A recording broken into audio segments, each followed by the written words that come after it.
imperative. Listen to the kid.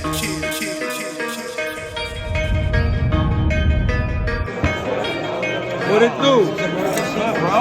What's poppin'? What you doing right now? What you rolling up? Rolling up 1.7 for shrimp right now, bro. Yes sir, yes sir. Check the flex, check them out. You already know. We rolling right Shout here. out to Baker for the You already know the vibes.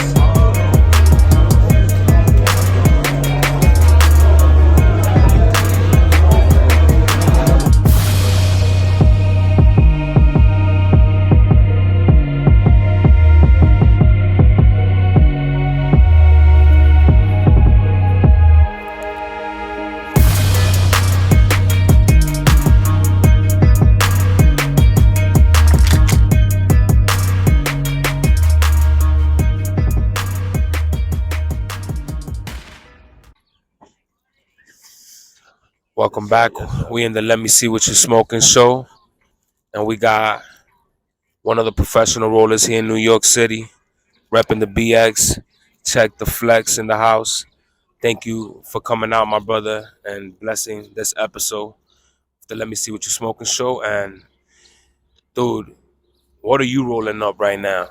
I'm rolling up that mango right now from Private Organics from my boy. Yes, sir. Yes, sir. What made you want to roll? Like, what made you get into the art of rolling? Uh, I feel like people that just inspired me, like other rollers, other professional rollers that inspired me and shit. Like It's Time to Re-Up, Tony Greenhand.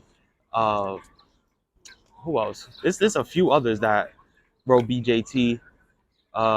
There's a few other that I'm probably missing out, but yeah, they just inspired me from when I see them rolling. And it's like, oh, I definitely want to roll like that. Like I want to have my shit optimal experience of smoking it. You feel me? Like the best way. If I'm gonna get some fire, I don't want to just roll it anyway and then fucking wasting the weed. You know? How long you been rolling? 4 years now, probably. About 4 years, yes. Like 2019, I say 2020, I started like actually rolling, yeah, 2019, I'll say I started actually wanting to get better rolling and learn the art of rolling. Roll BMC. I know I missed that. That's the name. I don't know why how I missed that about that. I was gonna mention it. Yeah, I was so gonna Roll mention it. BMC Go was ahead. literally before anyone else was. Well, not before Tony Greenhand. Tony Greenhand was actually. I started watching him when I was in middle school on the Fat Apple computers. Wow. When I was in the lab class. I started watching, but I was just on some fun watching because he used to do the make a torch, and it's a blunt or something, and make a hat, it's a blunt. Like he used to be, he still is nice with it. Now I know he's like a breeder. He does other things. He's not just a professional roller, but he's still nice with it. He did a collab with Fridge recently, and that shit came out crazy.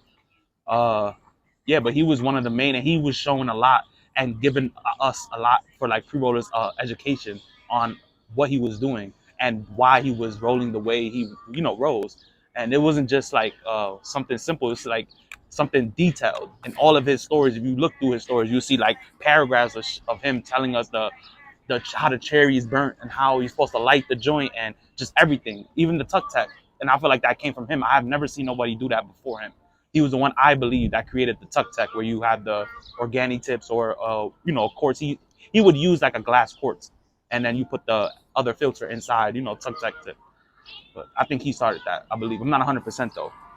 What's your favorite way of rolling? Like what's favorite papers? Like what's the style? Like So I used to be heavy on elements, like heavy raw rolls. I didn't really like the regular ones. Well, now recently they made the wide king size, so it would be better for me to roll the bigger blunts that I wanted to roll. But it would be like elements because they had the king size, the actual king size, and raw rolls because they were wider as well. But now I'm moving on to OCBs. I'm moving on to the Soul Tiers and the Ultimates. Those are my go-to all the times now. Even though they're smaller though, but this is a good 1.5 in here, and I rolled that perfectly. I don't think it's, and I think 1.5 to 2 grams for myself is what I roll for personal, like to smoke. what's your favorite cultivar? Like what's your favorite strain that you like to roll and that you like to smoke? I love OG Kush. I love them shits. I love a Kush, a good OG Kush. I had some from Cali Lotus out in the West. From a good friend of mine from New Mexico told me to get that, and he told me, it was some good OG. I tried it, and it was definitely some good OG. And from there, I was venturing off to other OGs. So I was just, after that, I tried the All Gas OG, which was like a Venom OG and something like. So there's all different varieties of OGs going around that I want to smoke that I don't think I've ever tried before back in the day. I'm now getting onto the Kush, you could say the OG Kush wave. Like before in New York, Reggie, Piff, Hayes, that's Sour is what we really was known for out here, and that's what I would see mostly all the time. So Yeah. Which brands are you working with right now at the moment? Like, you know what I'm saying? Like, as far as with all your like where you people can find your roles at. right now I started, my first ever contract and anything was with the Collectors. They gave me that platform to like work with them, and gave me a push, gave me a more like positivity, like telling me like, yo, you got this, you could do this, just letting me know that they're gonna help me basically at the end of the day. So I'm always gonna be like loyal on that side. Like I'm always gonna be working with them. I'll never not work with them. But there's other roles, brands that I'm looking forward to rolling with. Like there's one of my friends named Good Humo that he be carrying a lot of Gotti work, and some of the Gotti work is grown by the Hydro Boys, which is a West Coast brand. And we're working on rolls right now. I just finished rolling up some haze for Blunt Grown. That's a grower out in Long Island. So I just actually have it on me now, just in case he says he wants to come pick it up. So Copy that. Copy that. I mean, it looks like you're busy, man. It looks like you're super busy, and you putting in work. You know what I'm saying? I love to see the growth. You know what I'm saying? That's the most important thing. You know. Do you want to do something else besides rolling? Like as far as in the industry, like yeah. So what are you doing in the industry? As far as professional rolling. besides just rolling, like I would want to like learn people's stories. So I just recently did a podcast with the Collectors. Obviously, Shout out to the collectors. yeah, shout out to them. So I just did it with Collector Ozzy and the Collector. Did it with them, a podcast, and I'm just gonna keep doing that with other people too as well. Uh, Getting to know their background story, getting to know who they are, getting to know why they're from, why they started smoking weed, just why the journey started, where the journey started, and everything like that. So just getting to know people, letting other people know that everybody got a background, everybody got a story, and we all come from different shades, but we all in one unity because of the plant. That's a fact. That's a fact. That's a fact. Well stated.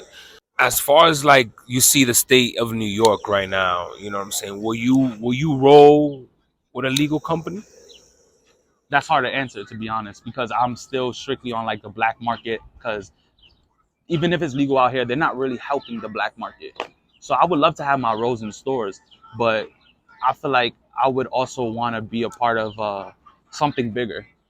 I feel like becoming and being a part of the black market and being a part of the underground growers and learning them is the best for me. I feel like it will give me more knowledge. I feel like that's the people that want to spread knowledge. I feel like the others that are like, not to say everyone, but the people that are disposed and works with the government, like I feel like sometimes they're a little shady because they don't want to always give out that too much knowledge. They want to sometimes gatekeep. So, and that's I feel like really black market growers, people that are underground, they don't gatekeep. They tell you everything they tell you what it is and how it is. Like, so, and I learned that from almost all the growers that I've recently talked to. They're not gatekeeping shit. You want to learn how to grow, they're gonna give you some cuts. They'll tell you what tent to get, what light to get. They'll show you how to do this and that. They'll give you, you just those got. guys are under contract. Yeah, like That's why they don't. exactly. The other guys are A lot of under contract that they Those can't do dudes it. are like me. That's why I was wondering how you answered that.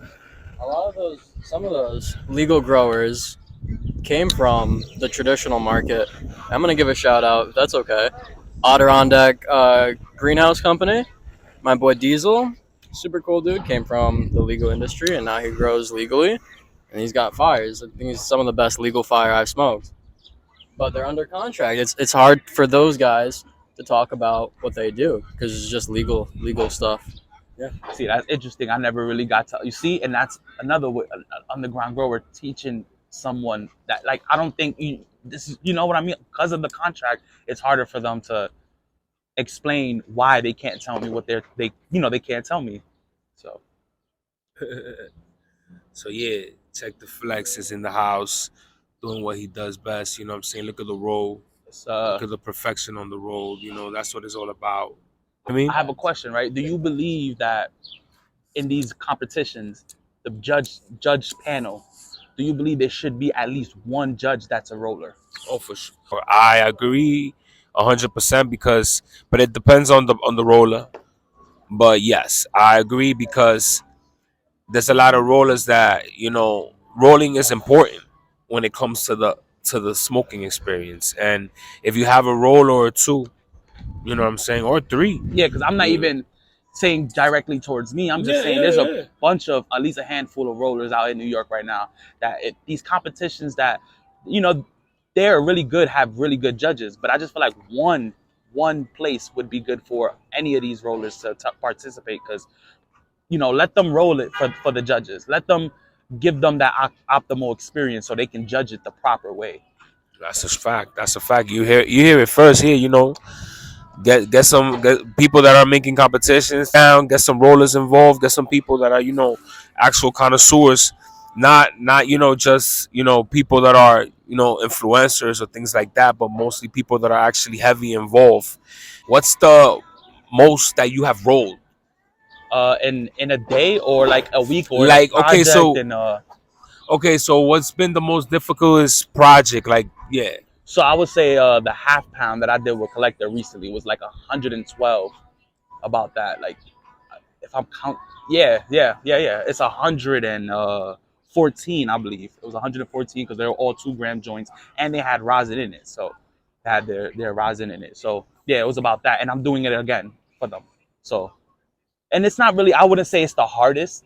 It is the most time consuming, but Ozzy helps me out a lot. Collector is very busy, so it's harder for him to, like, he's the master to grow. Ozzy is as well, and Ozzy's closer to me anyway.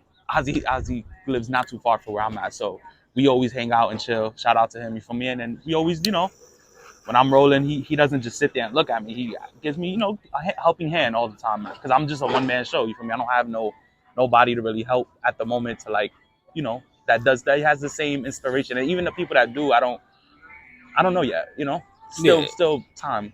We all yeah. have You time. feel like do you feel like having like a team working with you? I mean, I feel like I have a team. Like, I think Collector is kind of all of them. They're like, I feel more like closer to that brand and this East Coast region than anyone else.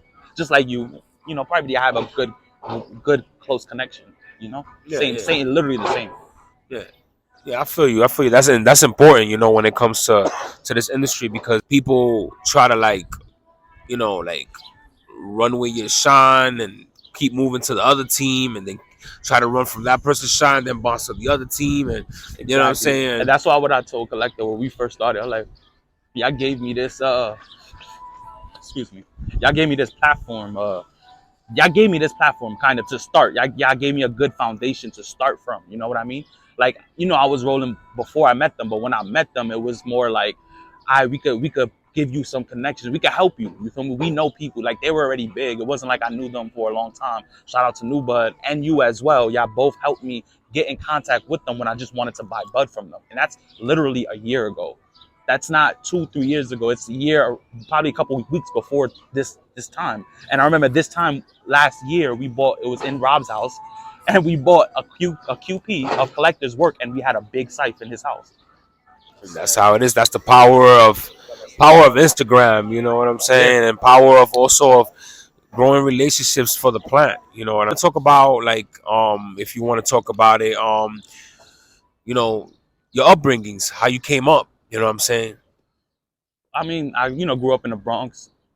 Grew up around 183rd and stuff like that, and Grand. It was just, it was a tough hood, it's a tough neighborhood. I wouldn't say it was easy growing up.